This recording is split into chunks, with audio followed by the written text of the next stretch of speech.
In this video, I'll be showing you how you can adjust your notifications on your Duolingo app. It's very simple and easy.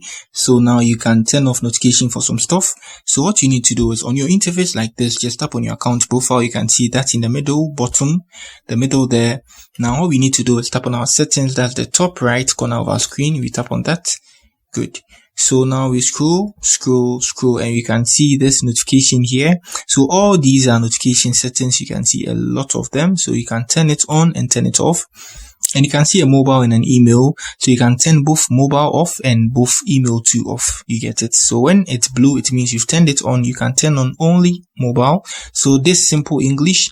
So SMS reminder, you can turn that on and off. You get it? Yeah, by just switching. So practice reminder. So let's say you set a time for your practice. You get it as a push notification on your mobile phone or through your email. You can just turn this off because mostly you'll be using a mobile phone. So it should pop up. Smart scheduling, you can turn this off and off. You get it? Off and on.